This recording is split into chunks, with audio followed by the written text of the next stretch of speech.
नमस्कार। ओम तत्सत। सबका स्वागत है। विभूति योग चल रहा है और विभूति योग का इससे खूबसूरत प्रमाण क्या हो सकता है कि बाहर जो चर्चाएं चल रही हैं वो हर एक विभूति का प्रत्यक्ष प्रमाण है। जो ईश्वर को किसी एक रूप में मानता है, किसी एक रूप में देखता है, किसी एक रूप में भी नहीं देखता है और किसी एक ही रूप में देखता है, ये सब भी ईश्वर की ही विभूतियां हैं। और यही संदेश है विभूति योग का कि ये लीला तो देखो ईश्वर की, कि वो जो उसे जैसे याद करता है वो उसमें वैसे रम जाता है। ईश्वर की कोई कंडीशन नहीं है। तुम मौलाना हो, तुम सिख हो, तुम सनातनी हो, तुम आर्य समाजी हो, तुम नास्तिक हो, तुम वाद विवादी हो, जैसे मुझे याद करोगे मैं वैसे तुम्हारे पास चला आऊंगा, वैसे ही तुम्हारे हृदय में स्थित रहूंगा। ईश्वर की ना अपनी कोई ईगो है, ईश्वर का ना अपनी कोई प्रकृति है। और जिसे कई बार हम कंडीशनिंग कहते हैं, हम कहते हैं जैसी भगवान की इच्छा। मजे की बात यह, भगवान की तो अपनी कोई इच्छा भी नहीं है, क्योंकि इच्छा उसकी होती है जिसको कुछ प्राप्त करना हो। ईश्वर के पास तो सब कुछ ऑलरेडी प्राप्त है। और सब कुछ कैसे प्राप्त है? यही जो ईगोलेस फॉर्म है, प्रकृति लेस फॉर्म है, जो ईश्वर का कोर है, जो कहता है कि मैं जैसा हूं इटर्नल सत्य के रूप में हूं। तो अगर हमने सत्य को अपना लिया तो हमने ईश्वर को अपना लिया, क्योंकि जो हमें सामने दिख रहा है वो सत्य का एक और वर्जन है।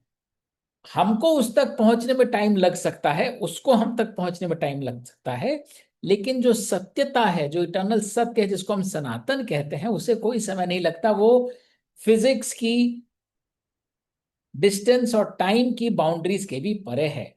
और इसीलिए विभूति योग में एक एक श्लोक में ये बहुत इस्टेब्लिश कम्युनिकेशन है कि अध्यात्म हूं मैं, विद्या हूं, सृष्टि अंत मध्य आदि, शास्त्रार्थ का वाद हूं मैं तत्व निर्णय का वादी। जो हमारे को लॉजिक और तथ्य समझ आता है कि नहीं ये सच है, मेरा सच ये है, ईश्वर कहता है मैं तेरे सच के अंदर हूं। और अगर तेरे सच में कोई विकार है वो भी एक सच है, मैं उस सच के अंदर भी हूं। और इसीलिए मृत्यु सा हरण जीवन सा वरण, यही है मेरी शक्ति। क्योंकि सत्य में वो शक्ति भी होती है कोई चीज उजागर करे, और वो शक्ति भी होती है कोई चीज उजागर ना करे। तो जब हम कोई पेंटिंग देखते हैं, पेंटिंग में क्या दिखता है हमें? पेंटिंग कैसे दिखाई देती है? पेंटिंग में तरह तरह के रंग होते हैं। कोई रंग कोई आकृति ले लेती है, किसी पशु की, किसी मानव की, किसी पौधे की, किसी वृक्ष की, और हमें वो दृश्य नजर आने लगता है। लेकिन जब कंप्यूटर उसी पेंटिंग को रिप्रोड्यूस करता है, कंप्यूटर को ये नहीं पता कि इससे गैया बन जाएगी, कि मोर बन जाएगा, कि कृष्ण बन जाएगा, कि बुद्ध बन जाएगा। कंप्यूटर सिर्फ अपना काम करता है, वहां पे एक डॉट लगाता है एक पिक्सल का, उस कलर का, और जब हम सबको मिला के देखते हैं तो वो एक पेंटिंग नजर आती है। इसी प्रकार हम सब, हम सब का मतलब केवल ह्यूमन बींग्स नहीं, ये सारी सृष्टि, सारा ब्रह्मांड उस ईश्वर की विशाल लीला वाली पेंटिंग पे एक स्पेक के बराबर है। हमारा इससे अधिक कोई वजूद है ही नहीं। जितनी बड़ी वो पेंटिंग है, जितना बड़ा वो कैनवस है, उसमें 150-150 साल के ऋषि मुनि, हजारों साल की सत्ताएं, वो सब एक छोटे से बिंदु के समान है। अब सोचिए, बिंदु आपस में लड़ रहे हैं, नहीं मेरा बिंदु ज्यादा बड़ा है, तेरा बिंदु छोटा है, मैं रेखा हूं, तू तो बिंदु है। तो इस सारी बहस में हम वो पेंटिंग नहीं देख पाते, वो ईश्वर को नहीं देख पाते, हम सिर्फ अपने आप को देख पाते हैं। और क्योंकि ईश्वर में वो शक्ति है कि वो सच समझता है कि कब कौन सी चीज उजागर करनी है, कब कौन सी चीज हटानी है, इसलिए जीवन का वरण भी ईश्वर के हाथ में है और मृत्यु का हरण भी ईश्वर के हाथ में है। इसलिए जब कोई चीज बिगड़ रही होती हो, चाहे वो जीवन ही क्यों ना जा रहा होता है, उसमें भी ईश्वरीय शक्ति होती है। हम ये नहीं कह सकते ईश्वर सिर्फ जीवन दान देता है, जीवन लेता नहीं है, क्योंकि जीवन निरंतर चलता रहता है, उसका सिर्फ शेप बदलता रहता है।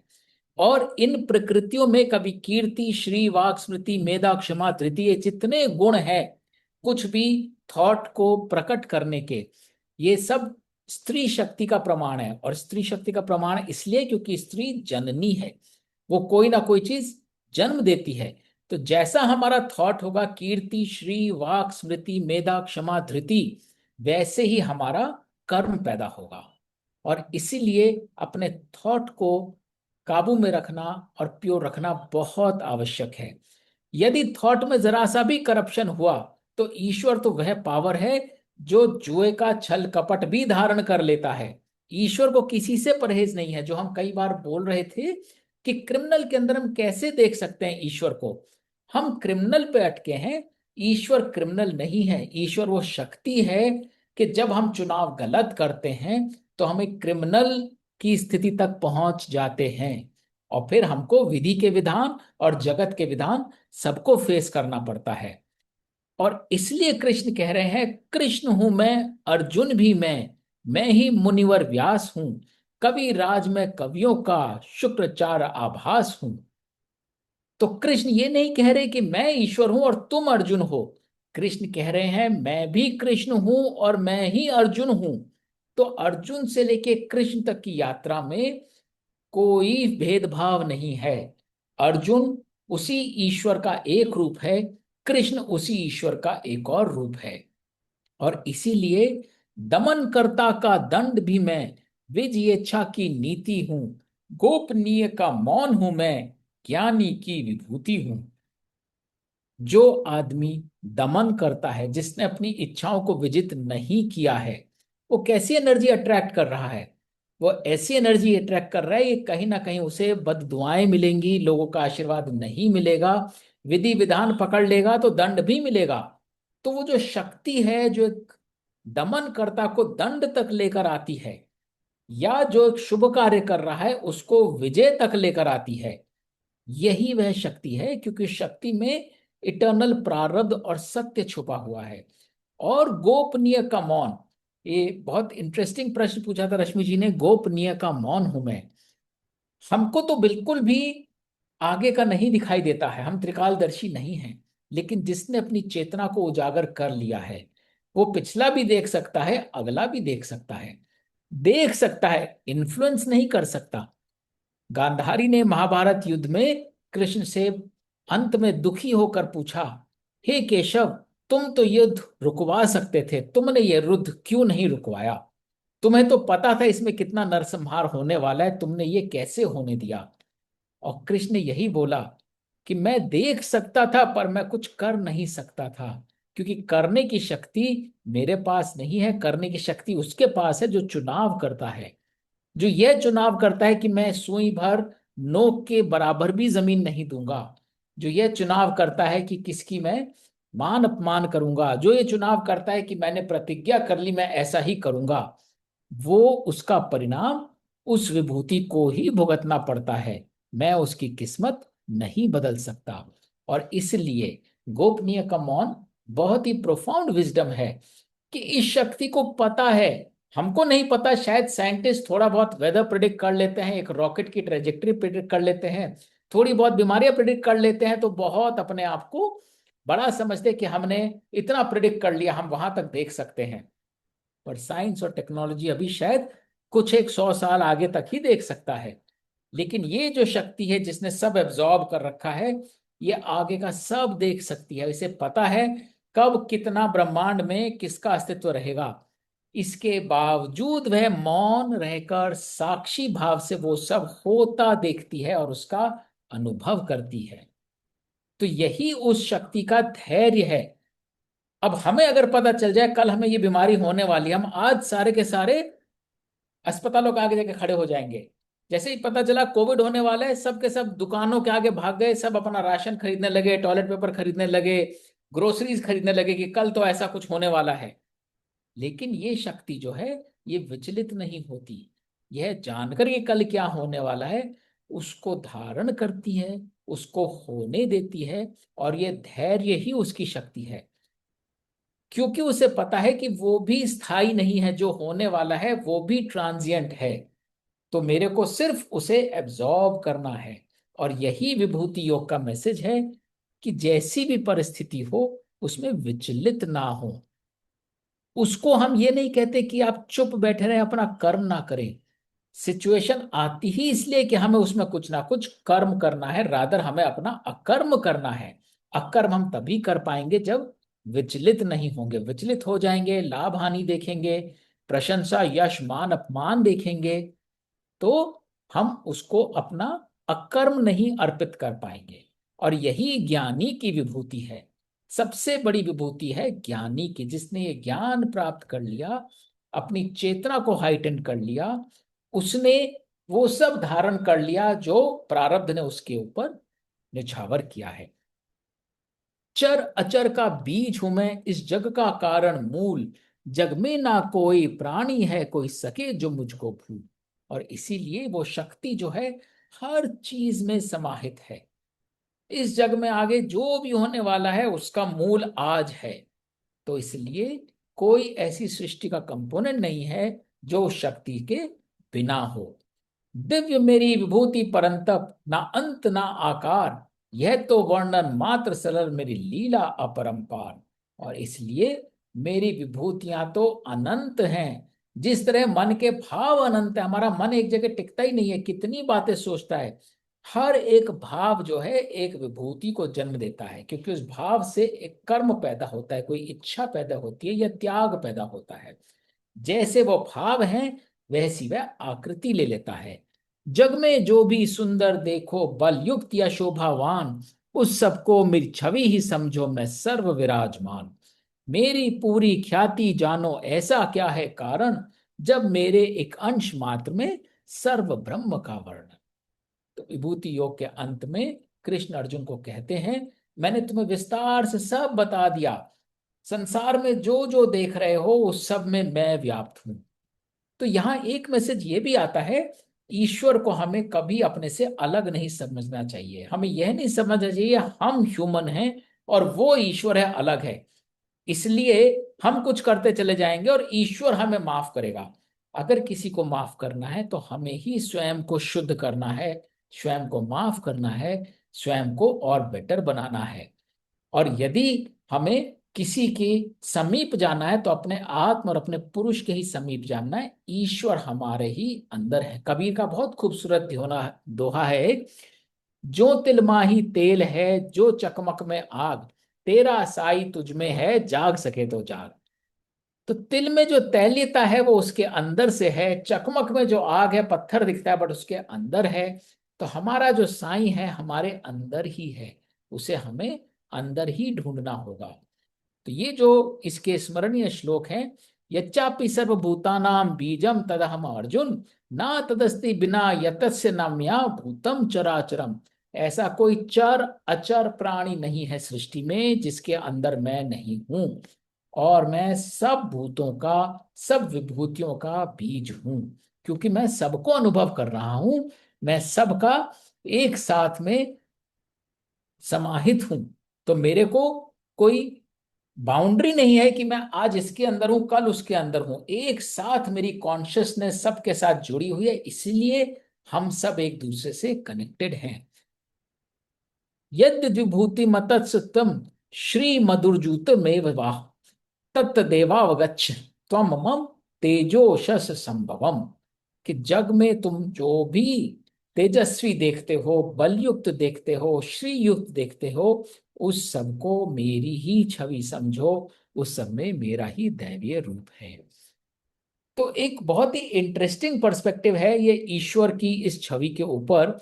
मैं एक छोटा सा वीडियो प्ले करता हूं, वो देखिएगा और फिर उस पर थोड़ी सी चर्चा करेंगे, and then we will come back to Vibhuti Yoga कि ईश्वर को किस किस तरह से हम एक्सपीरियंस कर सकते हैं।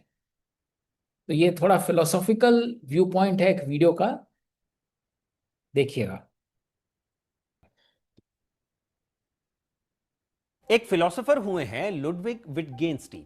अपनी किताब फिलोसॉफिकल इन्वेस्टिगेशंस में वो एक उदाहरण से इस बात को समझाते हैं। विटगेंस्टीन हमें एक स्थिति की कल्पना करने के लिए कहते हैं। मान लीजिए कुछ लोग हैं और हर व्यक्ति के पास एक बंद डिब्बा है। हर इंसान अपने डिब्बे के अंदर मौजूद उस चीज को झींगुर कहता है। शर्त यह है कि कोई भी व्यक्ति किसी दूसरे के डिब्बे के अंदर नहीं देख सकता।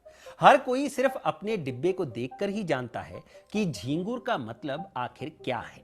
यानी अगर डिब्बे में चीज अलग अलग भी है तो जो चीज उन्हें दिख रही है वो उसे ही झींगुर समझते हैं। विटगेंस्टीन तर्क देते हैं कि इस स्थिति में यह पूरी तरह संभव है कि हर इंसान के डिब्बे में एक बिल्कुल अलग चीज हो। ये भी हो सकता है कि किसी का डिब्बा खाली हो या उसके अंदर की चीज लगातार बदल रही हो।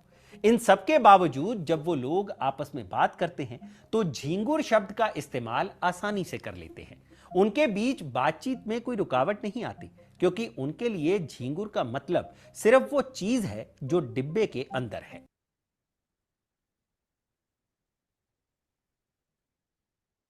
तो ये जो छोटा सा वीडियो था, बहुत ही इंटरेस्टिंग पर्सपेक्टिव था ये अ, विभूति योग के ऊपर, क्योंकि इसमें यही मैसेज दिया लुडविग विट्गेंस्टीन ने कि हर कोई ईश्वर की अपनी अपनी परिभाषा लेके घूम रहा है।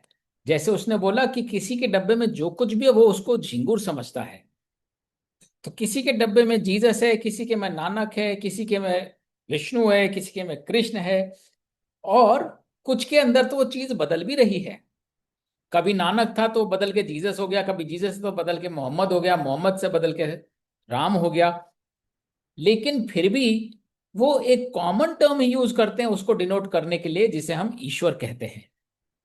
तो इसी प्रकार विभूति योग का मैसेज है कि मुझको तुम किसी भी फॉर्म में पा सकते हो। फॉर्म बिल्कुल भी इंपॉर्टेंट नहीं है। इंपॉर्टेंट ये है कि तुम्हारे डब्बे में जो कुछ भी है, हमारा डब्बा हमारा जीवन है, हमारे जीवन में जो कुछ भी है वो ईश्वरीय प्रारब्ध से है, वो ईश्वर की देन है, वो ईश्वर की कृपा है। और जिसे हम एक्सपीरियंस कर रहे हैं वही ईश्वर है। अब हम दूसरे के डब्बे में झांक के देखें और बोलें ये तो कुछ और है, मेरा तो कुछ और है, लेकिन उससे पूछोगे तो वो उसको ही ईश्वर बोलेगा। और इसीलिए ये भक्ति योग का पाठ है कि जैसे लुडविग विट्गेंस्टीन ने बोला कि भक्ति इस चीज में है कि जिसको हम अपने डब्बे में देख रहे हैं वही झींगुर है। That is the bhakti, that is the astha, that is the nishtha, that is the belief. So we need to hold the belief कि हमारे जीवन रूपी डब्बे में जो कुछ भी हमारे साथ है वह ईश्वर है। आज का जो भी दृश्य है, आज का दिन जैसा भी बीता, वो भी ईश्वर है। और इसीलिए इस वाद विवाद या डिबेट का तो सवाल ही नहीं उठता कि कोई अनडिजायरेबल सिचुएशन है, अनडिजायरेबल पर्सन है, अनडिजायरेबल एक्ट है, उसमें ईश्वर कैसे हो सकता है। क्योंकि यही विभूति योग है कि ईश्वर विभिन्न विभूतियों में रह के भी ईश्वर ही रहता है। हमें उसी से योग स्थापित करना है, उसको चैलेंज नहीं करना है, उससे फाइट नहीं करना है, उससे एस्केप नहीं करना है, उसके साथ तू मैं नहीं करना है कि मैं हूं और तू ये है। उसके साथ योग स्थापित करना है। क्योंकि इटर्नल सत्य यही है कि जो हम हैं, जैसे हम हैं, जिसके साथ हम हैं, वो सब ईश्वर की विभूतियां हैं। और ये सब कलेक्टिव जो एक्सपीरियंस है यही ईश्वर है। तो यहां एक छोटा सा पॉज लेते हैं to reflect on how do we understand, क्योंकि आगे हम विश्व रूप दर्शन में जाएंगे जो इसको थोड़ा सा और एम्पलीफाई करेगा। लेकिन अगर अगर थोड़ा सा भी हमारे को डाउट है कि ईश्वर किस रूप में स्थित होता है या हम कैसे उसका ध्यान कर सकते हैं, तो वो हमको आस्था रखनी पड़ेगी कि हम जिस भी रूप में उसको देखें उससे उसकी सत्ता या उसका ईश्वर होना कम नहीं हो जाता। ईश्वर वही है। हमारी आस्था बदल सकती है, हमारे डिब्बे का कंटेंट बदल सकता है।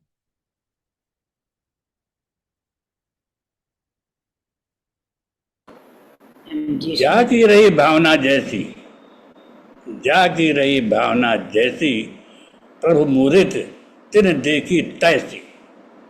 बिल्कुल। ये पॉइंट है। आपका मन में क्या विचार है, क्या सोचते हैं आप? जो आप सोचते हैं वही ईश्वर है। बस इतना ही सिर्फ समझना है कि जहाँ ईश्वर है वहाँ हम भी हैं कि नहीं, ये समझने की आवश्यकता है। और यही ध्यान है। इसको कोई योग कहता है, कोई कुछ कहता है। ये आपने बहुत खूबसूरत बात कही कि जहां ईश्वर है वहां हम हैं कि नहीं। बहुत खूबसूरत बात है कि हमारी कितनी दूरी है। ईश्वर तो हर जगह दिखने को तैयार है, हम कितना दूर खड़े हैं। हम उल्टा मुंह करके खड़े हैं, तो फिर ईश्वर की गलती थोड़ी है, हमें ही अपना मुंह मोड़ना होगा। कंसेप्चुअली तो क्लियर है, अब इसको जिंदगी में उतारना, और क्या डे टू डे लाइफ में तो नहीं चलता है स्मूथ। एडवर्स सिचुएशन होती है ना, उस टाइम अपने आप को ये चीज रिमाइंड करते रहना पड़ेगा कि ये भी ये भी ईश्वर का ही देन है, ये भी विभूति है, और एक्सेप्ट इट विथ ह्यूमिलिटी। तो वो तो देखिए प्रैक्टिस से ही आएगा। अब वो जैसे असीमा जी कह रही थी कि कुछ छोटे छोटे, जैसे आज आपने ये दिखाया video, so these are a few like ticking points कि ओके, जब ऐसा कुछ गड़बड़ हुआ ना, देन यू रिमेम्बर कि ये महाराज झिंगुर है भाई। ये हमारा जीवन, दिस बिल्कुल। Is how this is how it will get into the और सिस्टम अगर डब्बे कंसेप्चुअली। में यस, झींगुर नहीं भी है, तो भी वो आदमी उसको झींगुर बोल रहा है। तो वो कैपेसिटी होनी चाहिए। डब्बा खाली है तो भी हम ये ना कहें डब्बा खाली है, खाली डब्बा मेरा झींगुर है, खाली डब्बा मेरा ईश्वर। सब टेस्ट तब होता है जब सर्कमस्टांसेस हमारे लाइकिंग के नहीं, उस टाइम तो डे टू डे में तो इट इज फाइन। उत्तम में दूर्थ मैम। जी बुआ जी कुछ अब कह रहे हैं? अभ्यास। जय श्री कृष्ण जय सबको। जय श्री कृष्णा। जय सुभाष जी। ऐसा है कि मैं विभूति योग के बारे में लिटिल बिट आपसे मतलब कि ठीक है, तो आपने बहुत अच्छा समझाया सब चीज, उससे भी वीडियो से भी। लेकिन हम सब लोग अपनी अपनी जर्नी के ऊपर हैं, और सुभाष जी भगवान कैमरा कृष्ण ऑन ने करेंगे विभूति, प्लीज। Okay, thank you. हम सब लोग अपने अपनी जर्नी के ऊपर हैं। जैसे आपने डब्बा में दिखाया कि जो डब्बा हर किसी को नजर आता है उसी के ऊपर वो उसको सच मान लेता है। अब ऐसा है कि भगवान कृष्ण ने विभूति योग में जो बताया है वो ठीक है, हर चीज में वो मौजूद है, लेकिन वो पूर्ण ईश्वर नहीं है। जो चीजों में हम दिखा देते हैं, जैसे कि विभूतियों का वर्णन है, शक्ति है उनकी सब जगह, लेकिन वो खुद भगवान वहां पे वो नहीं कहते कि वो भगवान है, वो ईश्वर है। एक तो पहला मेरा ये है कि संपूर्ण सृष्टि में कुछ भी जो कुछ भी है वो सब भगवान का ही दिव्य शक्ति विभूति का एक अंश है।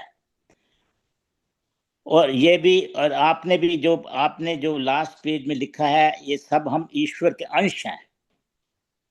जो विभूति आपने जो श्लोक पढ़ा है लास्ट वाला, ईश्वर की विभूतियों का कोई अंत नहीं है, इसमें 82 विभूतियों का वर्णन है, तो हम सब ईश्वर के अंश हैं। तो ये जो पत्थर में या वो बुराई में वो भगवान नहीं है, उनकी विभूति हैं, मेरा ऐसा मानना है। बाकी आपने बहुत अच्छा आज समझाया विभूति योग के बारे में, सारा कुछ कि सब जो कुछ भी है उनका अपना मतलब कि दर्शाता है। लेकिन गीता में परमात्मा की चेतना जो है, चेतना वो सभी प्राणियों में भीतर आत्मा के रूप में विद्यमान है। मेरा ऐसा सोच है, जो मैंने काफी सालों से विभूति योग का किया है। और शक्ति है उनकी। और वो भगवान क्यों नहीं है? वो पत्थर भगवान क्यों नहीं है? नहीं, मेरा ऐसा मानना है, आपका मतलब है कि मैं कह रहा हूँ हर कोई अपनी जर्नी पे है। आप अपनी जर्नी पे हैं, हो सकता है आप मेरे से बहुत ऊपर की जर्नी में हैं, मैं बहुत नीचे की जर्नी में हूँ।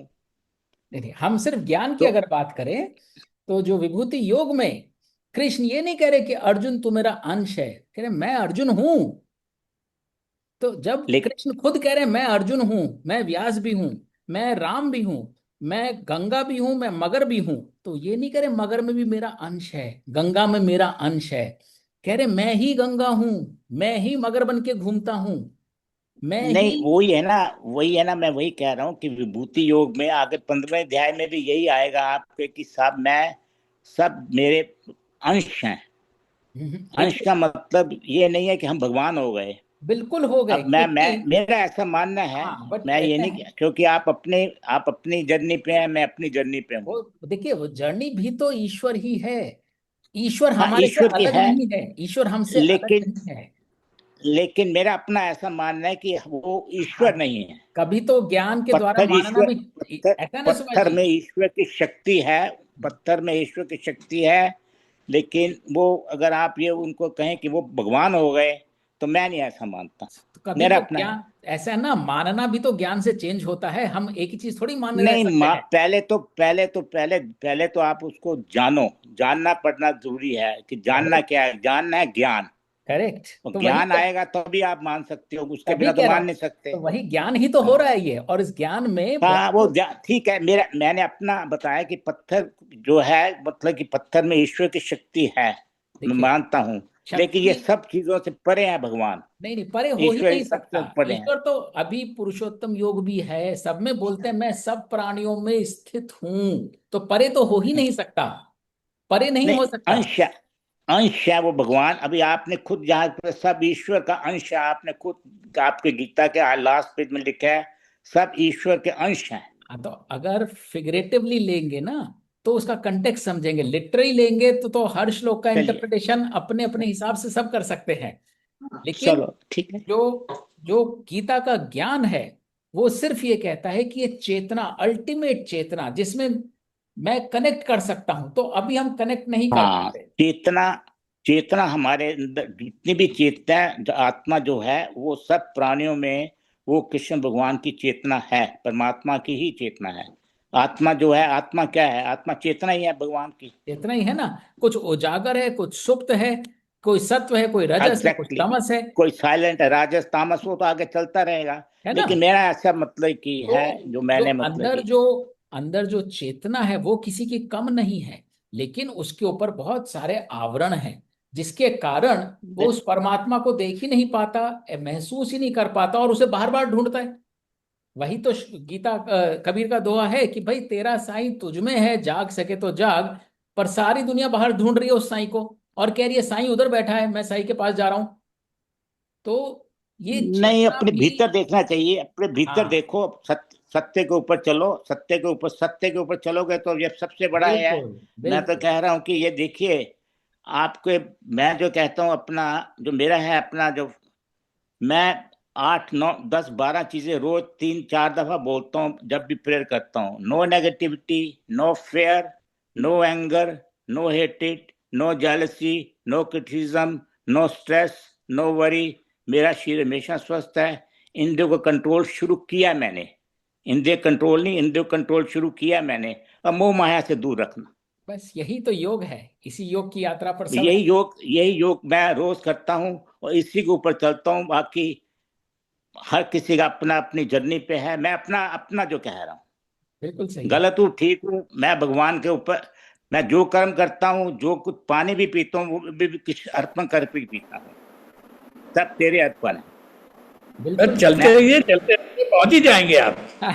बिल्कुल। चुप रहे हैं आप, चलते रहिए, पहुंच ही जाएंगे। बस, मैं तो हर चीज में कृष्ण अर्पण कर देता हूँ। खाना खाता हूँ तब भी कृष्ण अर्पण करके खाता हूँ। जो कुछ भी करता हूँ कृष्ण अर्पण ही करता हूँ। कोई बुराई भी देखता हूँ तो उसमें भी अगर मेरे साथ कुछ दुख भी हुआ है तो मैं कहता हूँ भगवान ये भी तेरे अर्पण ही है। बिल्कुल बिल्कुल बिल्कुल बिल्कुल, यही सत्य है। सुख दुख, जैसे संध्या जी कह रही थी, जब कुछ अनडिजायरेबल या ऐसा इवेंट होता है, ये हमारे ही बनाए हुए एडजेक्टिव्स हैं, क्वालिफायर्स हैं। कोई अनडिजायरेबल सिचुएशन है ही नहीं, नहीं तो वो होती ही नहीं, वो डिजायरेबल ही है हमारे लिए, तभी वो हमारे साथ घटित हो रही है। तो बिल्कुल, श्रद्धा, श्रद्धा सबसे बड़ी चीज है। और ये आप, हम महसूस कर सकते हैं, क्योंकि जैसे जैसे हम महसूस कर सकते हैं, हम देख तो सकते नहीं, निराकार प्रभु है। मैं तो कहता हूँ कि किसी को सामने तो नजर आएगा नहीं, लेकिन आप महसूस जरूर कर सकते हो जैसे जैसे आपको ज्ञान आएगा। और विभूति योग कहता है मेरे को हर परिस्थिति, हर प्राणी, हर चीज में महसूस करो अपनी चेतना। वहां तक है तो जो, एग्जैक्टली, लेकिन वो भगवान, वो ईश्वर नहीं है। मैं वही कह रहा हूँ, मेरा ऐसा मानना है। बाकी ठीक है, आप हमारे से बहुत ज्यादा ज्ञानी है जो आपको। अभी अभी फूफा जी ने बोला ना, भगवान तो है, हम भगवान के कितने करीब हैं। अगर हम जितना दूर रहना चाहेंगे उतना दूर रहेंगे, जितना समीप रहना चाहेंगे उतना समीप रहेंगे। ईश्वर तो हर चीज में है, वो तो कह ही रहा है। पर ईश्वर क्या है, हम क्या समझते हैं? अगर हम उसे एक ऐसी शक्ति समझते हैं जो चीजों में नहीं है, चीजों के परे है, तो हम उसको वैसे ही देखते हैं। हम चीजों में ईश्वर नहीं देखते, उसका अंश देखते हैं, और पूरा ईश्वर कहीं और देखते हैं। वो हमारी ही चेतना है जो उसे उस रूप में देख रही है। ईश्वर कह रहे हैं मैं तुम्हारी इस चेतना में भी स्थित हूं। और दूसरा प्राणी है, ईश्वर तो सर्वव्यापक है, ईश्वर तो सर्वव्यापक है, फिर वो तो अंश हर की जगह बात नहीं। मौजूद है। हर वो जगह है तो है, अंश फिर है, अंश क्यों? हाँ, फिर तो अंश है, है। अंश देखो तो। ना, वो कृष्ण ना, भगवान तो ना हमारे पाप के भागी है, ना हमारे, गीता में आएगा आगे जाके, वो तो ना हमारे ठीक है। पाप के भागी हैं, या हमारे कर्म जो हमको बता रहे हैं, हाँ, तो अंश ये का सब बात नहीं है, ना पूरे पाप के के पूरे। भागी है ना पुण्य के भागी हैं। तो हम वो 100% तो की बात कर रहे थे। ईश्वर 100% हर तरह से हमारे साथ है, और हम भी 100% ईश्वर के साथ हो बिल्कुल सकते हैं। साथ है, तो कहीं कोई बिल्कुल साथ है, पार्शियल या अंश का सवाल ही उत्पन्न नहीं होता। बिल्कुल हमारे साथ है, हमारे हमारे साथ है, हमारे, कहते आगे गीता में आएगा जाकर कि कृष्ण को याद करने का स्थान आपका हृदय है। बिल्कुल आप बिल्कुल। हृदय से कृष्ण को याद करें, भगवान को याद करें, तो आपको भगवान महसूस कर सकते हैं, आप भगवान को। चलिए, आप किसी और को बोलने दीजिए। Thank you. जय श्री कृष्ण। Thank you. नहीं, अगर हम देखते हैं कि ईश्वर सभी में है, हम में भी है, आप में भी है, किसी और में भी है, पेड़ में भी है, तो बहुत सी समस्याएं तो वैसे ही ठीक हो जाएंगी। कोई लड़ाई झगड़ा होना नहीं, क्योंकि उसमें भी ईश्वर है। हाँ, उसका ईश्वर सोच अलग है। तो अगर इस तरह से और दृष्टिकोण बनाया जाए तो एग्जैक्टली काफी यही तो, समस्याएं तो। यही तो विभूति योग का मैसेज है भाई। बच्चे मेरे, मैं उसमें भी मैं ही हूं। तेरे को कुछ और नजर आ रहा है, हूं तो मैं ही। तो जैसे ही हमने वो योग स्थापित कर लिया, सबसे पहला प्रैक्टिकल एप्लीकेशन, आरची जी मैं आता हूं आपके पास। आई हैव सीन आपने हैंड रेज कर रखा है। सबसे प्रैक्टिकल एप्लीकेशन विभूति योग का ending of discrimination and biases है। जैसे ही हम हर चीज में ईश्वर देखने और महसूस करने लगते हैं, चाहे हमारी डब्बे में ईश्वर जैसा भी झिंगुर हो, हम उसे बोलते तो ईश्वर ही है ना। इतना तो मानते हैं कि ईश्वर के साथ हमें लगाव रखना है, उसकी आस्था रखनी है, उसको प्रेम से बिठाना है अपने हृदय में। इतना तो हम मानते ही हैं, बाकी डेफिनेशन कोई भी हो।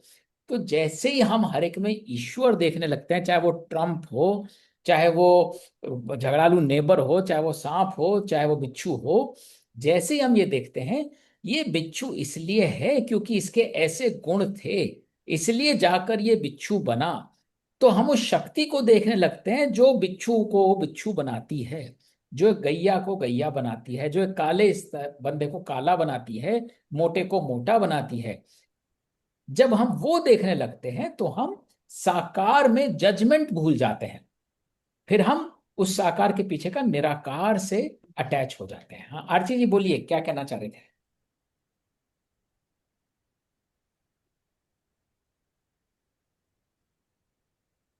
हम्म, नमस्ते।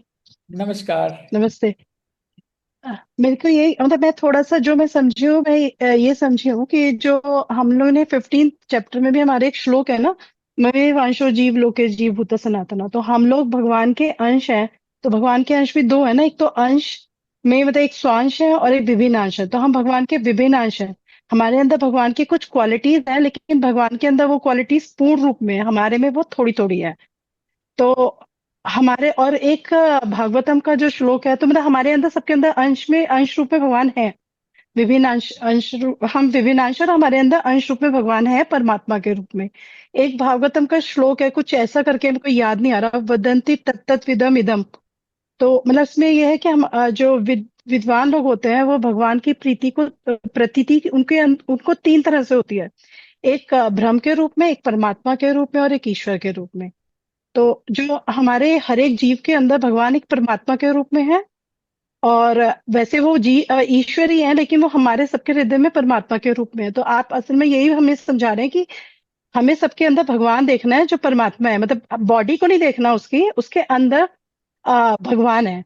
और जो हम, और वो भगवान सिर्फ हमारे कर्मों को देख रहे हैं कि हम अच्छे कर्म कर रहे हैं, बुरे कर्म कर रहे हैं, और उसके हिसाब से हमें फल मिलेगा। मतलब भगवान आ, वो एक साक्षी के रूप में देख रहे हैं। जो एक भागवतम का और शायद श्लोक है जिसमें है कि दो पक्षी एक पेड़ पर बैठे हुए हैं, जो ये एनालॉजी दी है उसके हिसाब से दो पक्षी एक पेड़ पे बैठे हुए, एक उस पेड़ का फल खा रहा है और दूसरा सिर्फ उसको देख रहा है।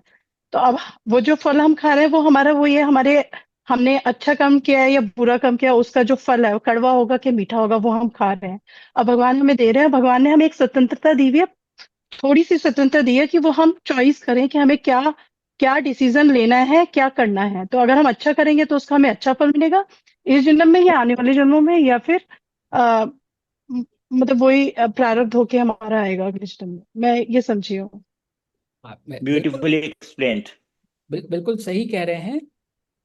The only difference is, at least जितना मैं समझता हूँ गीता के ज्ञान के बाद, कि जो आप अगर दो पक्षी बोल रहे हैं तो दूसरा पक्षी कोई दूसरा अलग नहीं बैठा जो साक्षी भाव से देख रहा है, वो पक्षी भी आपके अंदर ही है। हर जीव में ईश्वर जो है स्थित होकर उसको महसूस कर रहा है, उसके भावों को एब्जॉर्ब कर रहा है। ये पुरुषोत्तम योग और क्षेत्र क्षेत्रक विभाग में बहुत क्लियर हो जाता है। तो हमको उसकी प्रेजेंस का अनुभव करना है। जितना हम जड़ता के पास जाएंगे, पत्थर भी पत्थर कैसे बनता है, जितनी हम जड़ता रखेंगे उतना हम जड़ स्वभाव जड़ प्रकृति धारण करते चले जाएंगे और अंततः पत्थर बनेंगे। पत्थर भी अलग अलग तरह का होता है। एक पत्थर टेरेस लेके मारता है, एक पत्थर की पूजा की जाती है, एक पत्थर अपने आप को पूरी तरह गलाकर खाद बनकर दोबारा जीवन दान दे देता है। तो ये सारी प्रकृतियां जो हैं उस चेतना में समाहित होती हैं। तो जो हम कर रहे हैं, हमारी एक एक भावना उस ईश्वर से जुड़ी हुई है, जो किसी और से भी जुड़ी हुई है, जो हजारों मील दूर बैठा हुआ है। और यही विभूति योग है कि जो एनर्जी हम सबको कनेक्टेड रखती है despite our physical difference in forms and limitations, वही एनर्जी, वही कॉन्शियसनेस, वही इटर्नल सत्य जिसको पुराना भी विदित है, आगे वाला भी विदित है, वही ईश्वर है। हम जितना उसको समझ लेंगे, धारण कर लेंगे, उतना अपने पास्ट से मुक्त होकर उतना अपने फ्यूचर के प्रारब्ध से भी मुक्ति का रास्ता बनाएंगे। और जितना उस चेतना से दूर रहेंगे उतना जड़ता के पास जाएंगे, फिजिकल मॉर्टल वर्ल्ड की चीजों में उलझे रहेंगे, लाभ हानि में उलझे रहेंगे। उतना उस चेतना के हमारे अंदर स्थित होते हुए भी अपने आप को सिर्फ ये बॉडी या लिमिटेड रूप में उसका अंश मानकर उस चेतना से डिस्टेंस बना रहेगा। और वो जर्नी हमारी उतनी ही वॉलेटाइल और लंबी रहेगी, क्योंकि अल्टीमेटली द खूबसूरती इस बात की यही है, उस चेतना का सबके लिए लक्ष्य वही है, ब्रह्म में लीन होना। हम ही उस जर्नी में साधक या रुकावट बन रहे हैं।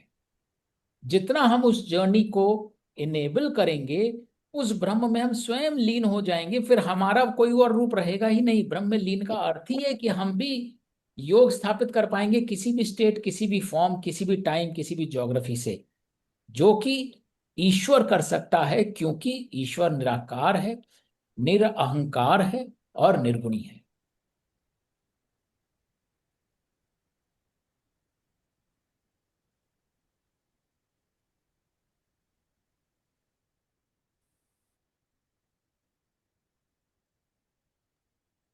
ये कॉन्सेप्ट के लेवल पर तो बिल्कुल समझ में आ जाता है, और प्रैक्टिकल लेवल पर काफी हद तक कर लेते हैं हम लोग, लेकिन आ, फिर भी किसी किसी समय भूल जाते हैं।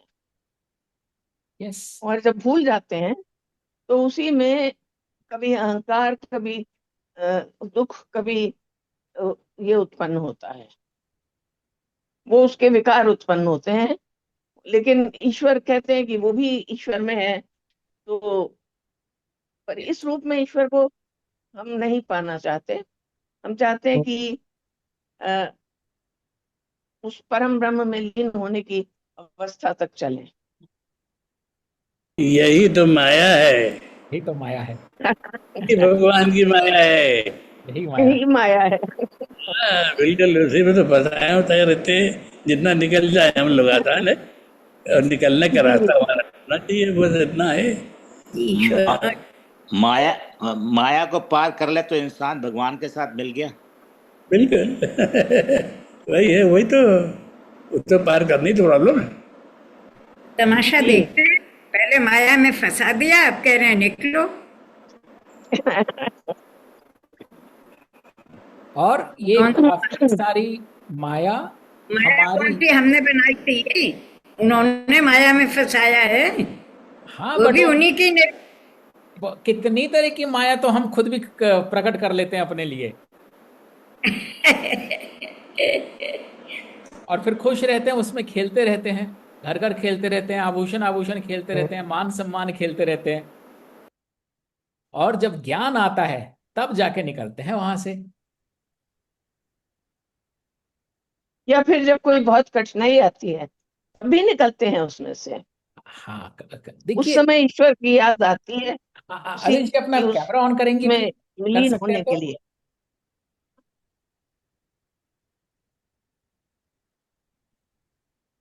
अपना कैमरा ऑन कर सकते हैं आप?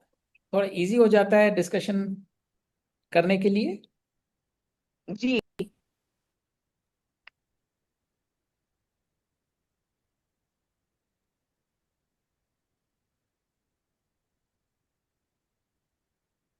जो बात संध्या जी कह रही थी, कठिनाई, अगेन ये बिल्कुल ग्रहण करने वाली बात है, मुश्किल है बट मुक्ति इसी में है। कठिनाई जैसी कोई चीज होती ही नहीं, अनडिजायरेबल जैसी चीज कुछ होती ही नहीं। हम कठिनाई इसलिए बोलते हैं कि कहीं ना कहीं कुछ चीज को आते या जाते देख सकते हैं। कोई मुसीबत आने वाली है तो हम कहते हैं हे ईश्वर बचाओ। कोई धन चोरी हो गया तो हम बोलते हैं हे ईश्वर इस परेशानी से निकालो। कहीं कोई फेलियर हो गया तो हम कहते हैं अब हम इसको कैसे करेंगे।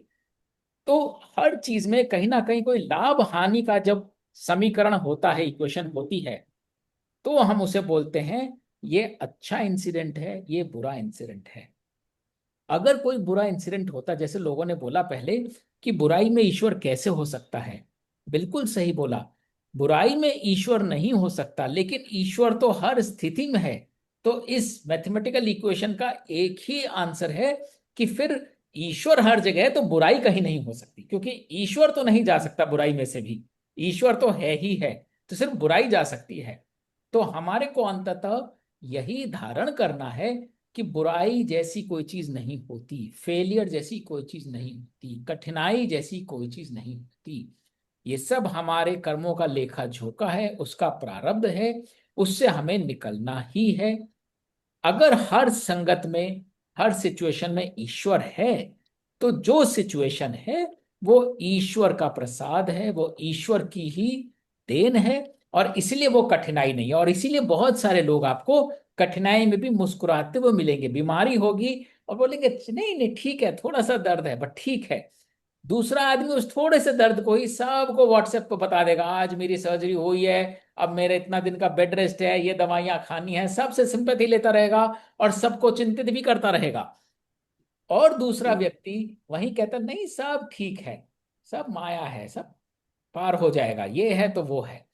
तो जो ईश्वर के जितने समीप होगा, उस विभूति को धारण करेगा, उसके लिए कठिनाई गायब हो जाएगी। और यही तो गीता ऐसे ही तो दुख हरती है। कैसे हरती है दुख? दुख की डेफिनेशन ही एग्जिस्ट होनी बंद हो जाती है। तो जो है वो एक प्रसाद है, उसमें दुख कहीं नहीं है।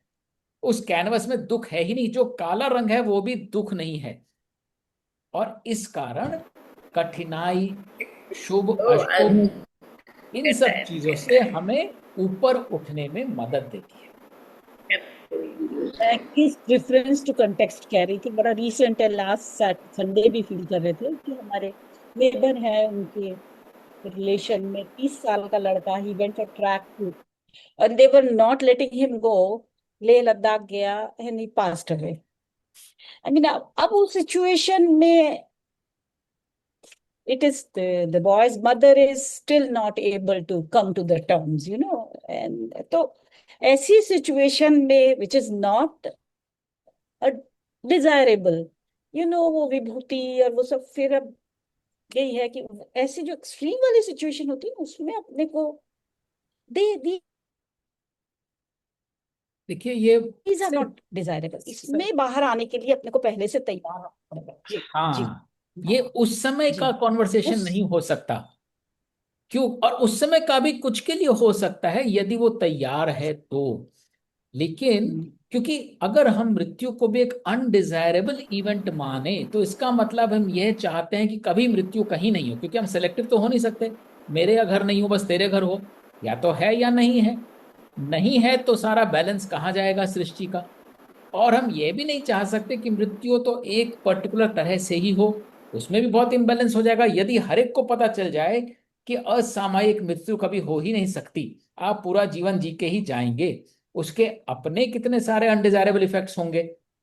तो हम उसकी लीला को समझ ही नहीं सकते हैं। उस चेतना में क्या है, उस प्राणी की सदगति के लिए उसकी यात्रा में ऐसे ही जाना लिखा था। इस जन्म में, हर जन्म में ऐसे नहीं जाएगा।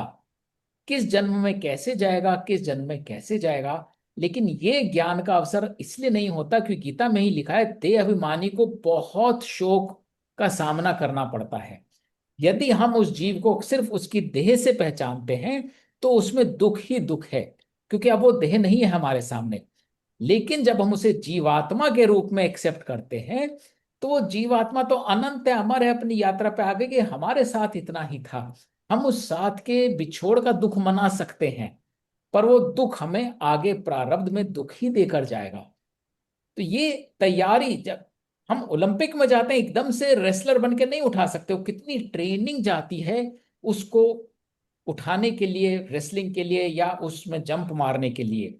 तो जो हमारी सिचुएशन है उसको पार करने के लिए बहुत ट्रेनिंग की आवश्यकता है, और यही गीता का ज्ञान है। सबसे पहले हम एटलीस्ट उस ज्ञान को धारण तो करें कि सत्य यह है। हमारे को परेशानी होगी, बिल्कुल सही है, लेकिन धीरे धीरे जितना वो गहरा उतरता जाएगा उतना वो दुख हल्का होता जाएगा, और उतना वो सुख भी हल्का होता जाएगा। तो ये जब वो इंसिडेंट हुआ हो उस समय का तो कॉन्वर्सेशन हो ही नहीं सकता, क्योंकि वो मानसिक अवस्था बिल्कुल अलग है, वो ज्ञान थोड़ी लेगा उस समय। लेकिन उससे सत्य नहीं बदल जाता। सत्य यही है कि हम सब अलग अलग यात्राओं पे हैं, हम सब का अलग अलग प्रारब्ध बना हुआ है, और कई बार हमें गिल्ट भी होता, हमने क्यों नहीं रोका, हम रोकते तो ऐसा होता वैसा होता। पर ये सारे संयोग हमको हमारी सदगति के लिए मिलते हैं, इसमें वो आस्था रख के चलनी पड़ती है, और उस विभूति के साथ योग स्थापित करना ही पड़ता है। जितना हम उससे फाइट करेंगे, किसी बीमारी से, किसी इवेंट से, ऑफिस ने हमें कहीं भेज दिया, हमें वहां नहीं जाना, वहां बहुत चोर डाकू रहते हैं, वहां पे बहुत गर्मी है, वहां पे बहुत बीमारी है, हम जितना लड़ेंगे उतना हम उस प्रारब्ध से अपने आप को आजाद नहीं कर रहे। वो आया ही इसलिए है कुछ लेने, क्योंकि हमें कुछ कैपेसिटी है देने की। तो we have to have that faith. और इसीलिए विभूति योग कहता है, जीवन में जो भी परिस्थिति आए उसके साथ योग स्थापित करो, उससे डरो मत, उससे भागो मत, उससे कंपीट भी मत करो, नहीं कर सकते। ऐसा है कि अध्याय चैप्टर 2 में भगवान कृष्ण जब अर्जुन को उपदेश देते हैं उसमें सबसे पहला ये भी कहा गया है कि ज्ञानवान पुरुष मरे और जीवित मनुष्यों के बारे में कभी शोक नहीं करता। बिल्कुल सही। मैं भी हमेशा रहा हूं, तुम भी हमेशा रहोगे, और ये राजा भी हमेशा रहे हैं, अब भी ये आगे भी रहेंगे। तो जो ज्ञान जब एक आ जाता है, ज्ञानी मुश्किल है, बहुत ज्यादा मुश्किल है। क्योंकि जब अभिमन्यु वगैरह सारे बच्चे मारे गए थे उस टाइम, तो उस टाइम अर्जुन को बहुत शोक हुआ। तो भगवान कृष्ण ने उनको बोला कि ये शोक करना तुम्हारा अधिकार है, लेकिन ये युद्ध करना भी तुम्हारा धर्म है। शोक होता है, क्योंकि कोई भी अपना जाए शोक जरूर होता है, लेकिन जब आपको आ जाएगा, तो अध्याय 2 में भगवान ने कृष्ण को उपदेश दिया है कि ज्ञानवान पुरुष मरे और जीवित मनुष्यों के बारे में कभी शोक नहीं करता। और तो इसी जैसे जैसे आप ज्ञान के बारे में जानेंगे तो आपको पता चलेगा कि जीवन और मृत्यु में कोई फर्क नहीं है। ये तो 4 अवस्था होती हैं, बचपन, जवानी, वृद्धावस्था।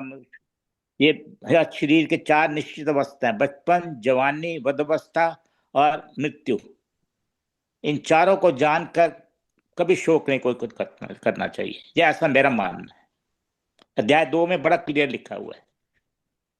ज्ञान ही है जो हमको उबार सकता है इस माया से और इसके प्रारब्ध से। और जितना अपना समर्पण करेंगे ज्ञान के प्रति, उतना बिल्कुल। चेतना उजागर होगी, उतना वो सारा खेला जो हो रहा है हमारे इर्द गिर्द उसको समझ पाएंगे कि हम उस सिचुएशन में थे ही क्यों, आए ही क्यों। और यही इतनी इतनी कॉम्प्लेक्स एल्गोरिथम है उस कॉन्शियसनेस की, क्योंकि वो सबसे कनेक्टेड है। अगर वो कनेक्टेड नहीं होती तो वो सबको एक साथ नहीं ला सकती थी। किसको किसके समक्ष लाना है, कब किसको किसके सामने से हटाना है, किस तरह से हटाना है, ये सब उस कॉन्शियसनेस का पार्ट है। और उस कॉन्शियसनेस को हम बिल्कुल इन्फ्लुएंस कर सकते हैं अपने शुद्ध विचारों के द्वारा, अपने त्याग के द्वारा। क्योंकि जैसे ये मैल हटानी शुरू करेंगे, मेरी इच्छा क्या है, मेरा लाभ हानि क्या है, मेरी आसक्ति क्या है, उस कॉन्शियसनेस का मिरर बिल्कुल साफ हो जाएगा, हम उसके साथ यूनिसन हो जाएंगे। फिर हमें कोई शिकायत नहीं रहेगी, हमको कम क्यों मिला, ज्यादा क्यों मिला, ये क्यों आया, वो क्यों गया। क्योंकि then we are part of that consciousness, we are part of that journey.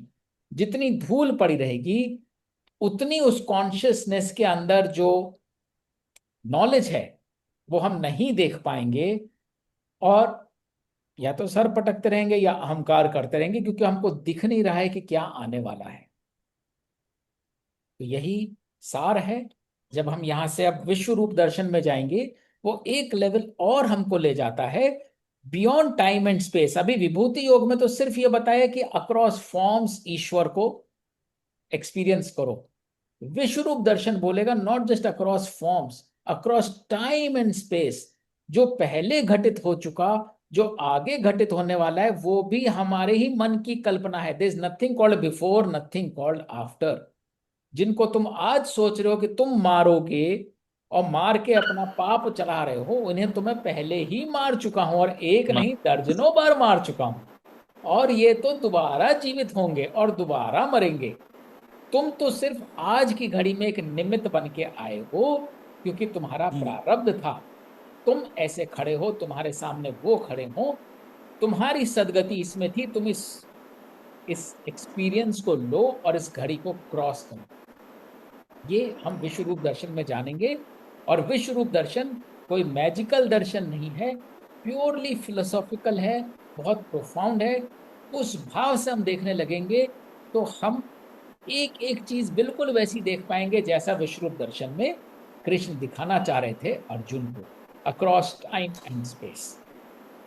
बहुत बहुत धन्यवाद जुड़ने के लिए। अपना जो भी संशय हो, थॉट हो विभूति योग पे, प्लीज शेयर करते रहिए।